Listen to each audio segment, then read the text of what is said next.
तो जाइन चलिए सबसे महत्वपूर्ण टॉपिक को आज की इस वीडियो में कवर कर रहे हैं, ठीक है। और हमारा ये नया चैनल है और जिसमें सूरदास का जीवन परिचय पहला वीडियो चल रहा है, ठीक है। और इस वीडियो को देखने के बाद आपका 5 अंक का पक्का हो जाएगा। सूरदास का जीवन परिचय और बोर्ड एग्जाम 2024 में देने वाले हैं, तो बहुत ही इंपॉर्टेंट होगा, जो कि 22 फरवरी को है, ठीक है। तो ऐसे ही लगातार दिन में 2 वीडियोज आएंगी, ठीक है। तो इसलिए जो करना है कर लीजिए, ठीक है। हम तो अपना करेंगे, ठीक है। और जीवन परिचय किस तरह लिखेगी, बोर्ड एग्जाम में कैसे आए, तो कमेंट डिस्क्रिप्शन में लिंक मिल जाएगा, उस वीडियो को जरूर देख लीजिएगा, ठीक है। तो सूरदास का जीवन परिचय तो ऐसे करके यहाँ पर जीवन परिचय हेडिंग डाल के यहाँ पर लिखना है, ठीक है।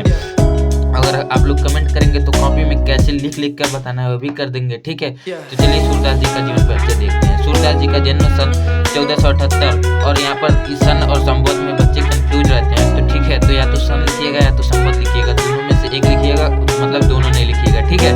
तो सन में 57 जोड़ने पर संबोध आ जाता है, ठीक है। तो यही 1478 संबोध जोड़ेंगे 57 इसमें, तो जितना आएगा तो इतना समझ लीजिए, ठीक है। तो सूरदास जी का जन्म सन 1478 ईस्वी में मथुरा से आगरा जाने वाली सड़क के किनारे स्थित रुनकता नामक ग्राम में हुआ था, ठीक है। तो सूरदास जी का जन्म कहाँ हुआ था, तो रुनकता में हुआ था। कब हुआ था, 1478 ईस्वी में हुआ था, ठीक है। कुछ विद्वान इनका जन्म दिल्ली के निकट सिही ग्राम में मानते हैं, ठीक है। तो कुछ विद्वान इनका जन्म कहाँ मानते हैं, दिल्ली के निकट सिही ग्राम में, ठीक है। तो जैसे कि वो पुराने थे, हमारा भी जन्म नहीं पता है कि कब हुआ था, ठीक है। तो अंदाजी सब बोलते हैं, भांजते हैं, समझ लीजिए, ठीक है। तो सिही ग्राम में सूरदास जी जन्मांध थे, इस विषय में विद्वानों में मतभेद है, ठीक है। अगर सूरदास जी जन्मांध थे मतलब जन्म से अंधे थे, इस विषय में विद्वानों में मतभेद है, ठीक है।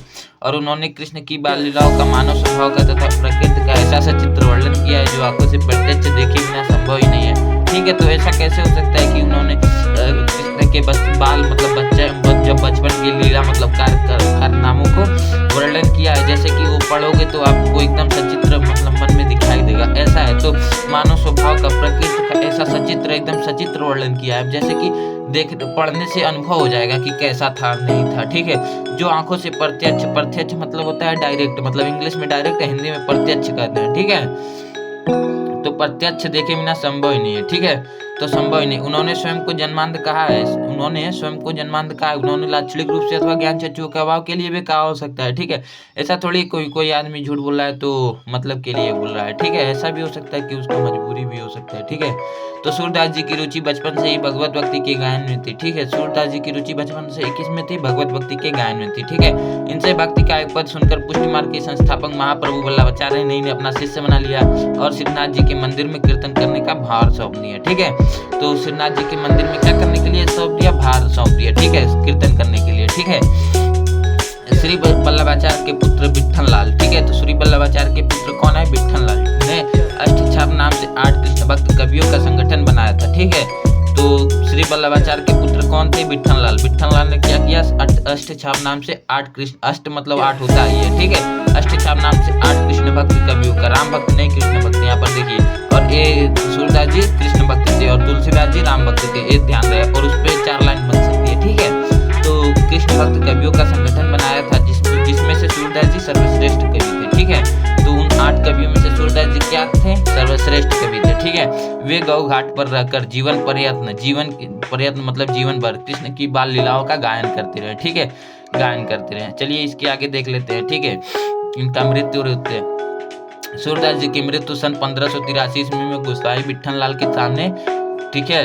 तो यहाँ पर देखिए विठ्ठल लाल के सामने गोवर्धन की तलहटी के परसोली नामक ग्राम में हुआ था, ठीक है।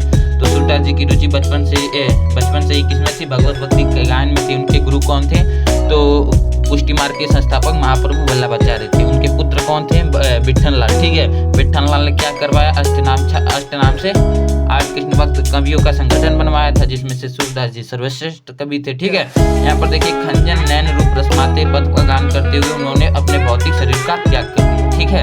तो मतलब ये मरते वक्त भाई सूरदास जी, ठीक है।